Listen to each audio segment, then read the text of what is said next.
প্রিয় বন্ধুরা, ঘুমানোর পর মানুষের রুহু বা আত্মা কোথায় চলে যায় এবং কি করে? যখন ঘুম থেকে ওঠার সময় হয়, তখন আবার কিভাবে দেহের মধ্যে রুহু ফিরে আসে? আপনি যখন গভীর নিদ্রায় থাকেন, তখন আপনার মাথার কাছে একজন ফেরেশতা আপনার সাথে কি করে?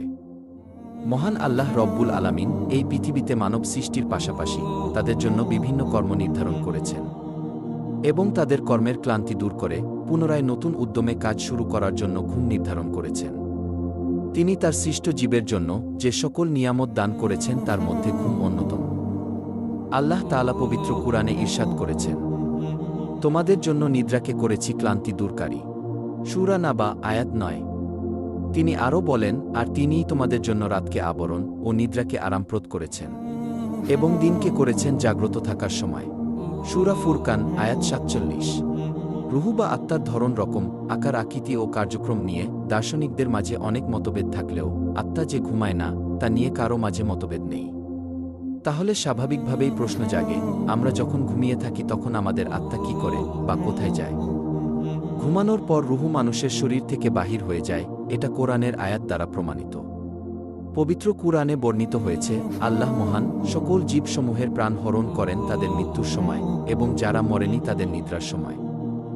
তারপর যার জন্য তিনি মৃত্যুর ফয়সালা করেন তার প্রাণ তিনি রেখে দেন এবং অন্যগুলো ফিরিয়ে দেন একটি নির্দিষ্ট সময় পর। নিশ্চয়ই এতে চিন্তাশীল কওমের জন্য অনেক নিদর্শন রয়েছে। সূরা জুমার আয়াত ৪৭। আলোচ্য আয়াতের ব্যাখ্যা হল, উক্ত আয়াতে সকল প্রাণীর দুইটি মৃত্যুর কথা বলা হয়েছে, একটি নিদ্রাকালীন মৃত্যু, অন্যটি মৃত্যুকালীন মৃত্যু। নিদ্রায় তার দেহে অনুভূতি থাকে, কিন্তু মৃত্যুতে সেটা থাকে না। উভয় অবস্থায় প্রাণ মহান আল্লাহর কাছে চলে যায় এবং প্রাণীদের প্রাণ সর্বাবস্থায় ও সর্বক্ষণই আল্লাহ তাআলার আওতাধীন। তার যখন ইচ্ছা তা হরণ করতে পারেন এবং যখন ইচ্ছা ফিরিয়ে দিতে পারেন। মহান আল্লাহর এই কুদরত প্রত্যেক প্রাণী প্রত্যহ দেখে এবং তা অনুভব করে। নিদ্রার সময় প্রাণ আল্লাহ তাআলার করায়ত্তে চলে যায় এবং ফিরিয়ে দেওয়ার পর জাগ্রত হয়। অবশেষে এমন এক সময় আসবে যখন তা সম্পূর্ণ করায়ত্ত হয়ে যাবে, তখন ফিরে পাওয়া যাবে না প্রাণ। এখানে হরণ করা অর্থ তার সম্পর্ক দেহ থেকে বিচ্ছিন্ন করে দেওয়া। কখনো কখনো বাহ্যিক এবং অভ্যন্তরীণ সব দিক থেকে বিচ্ছিন্ন করে দেয়া হয়, আর এরই নাম মৃত্যু। আবার কখনো শুধু বাহ্যিকভাবে বিচ্ছিন্ন করা হয়, এর ফলে কেবল বাহ্যিকভাবে জীবনের লক্ষণ, চেতনা ও ইচ্ছাভিত্তিক নড়াচড়া শক্তি বিচ্ছিন্ন করে দেয়া হয়, ফলে সে শ্বাস গ্রহণ করে এবং জীবিত থাকে। আব্দুল্লাহ ইবনে আমর রাদিয়াল্লাহু থেকে বর্ণিত, তিনি বলেন, মানুষ ঘুমালে তার আত্মা আকাশে চলে যায় এবং তাকে আল্লাহর আরশের কাছে সিজদা করার নির্দেশ দেওয়া হয়। যে ব্যক্তি পবিত্র অবস্থায় ঘুমায় তার আত্মা আল্লাহর আরশের কাছেই সিজদা করে এবং যে ব্যক্তি অপবিত্র ছিল তার আত্মা আরশ থেকে দূরে সিজদা করে।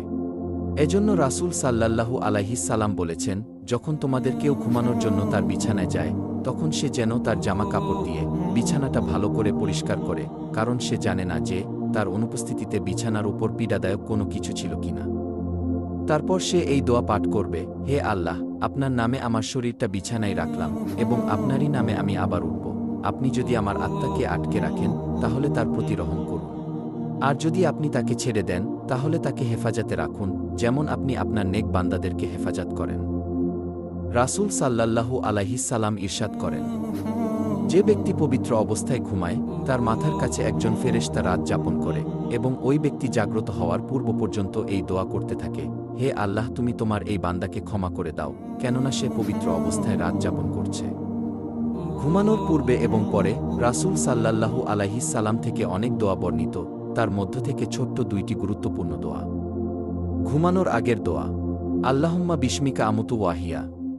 অর্থ, হে আল্লাহ, আপনার নামে আমি ঘুমাতে যাচ্ছি এবং আপনারই অনুগ্রহে পুনরায় জাগ্রত হব। ঘুম থেকে ওঠার পরে দোয়া, আলহামদুলিল্লাহ হিল্লাজি আহিয়ানা বাদামা আমাতানা ওয়া ইলাইহিন নুশুর। অর্থ, সকল প্রশংসা ওই আল্লাহর জন্য যিনি মৃত্যুর পর আমাদের জীবন দান করেছেন এবং তার দিকেই আমাদের পুনরুত্থান। অতএব আসুন আমরা পবিত্র অবস্থায় ঘুমাবো এবং ঘুমানোর আগে দোয়া পাঠ করে ঘুমাতে যাব, যেন আমাদের আত্মা আল্লাহর আরশের কাছেই সিজদা দিতে পারে এবং ফেরেশতা আমাদের জন্য ক্ষমা চেয়ে আল্লাহর কাছে প্রার্থনা করে।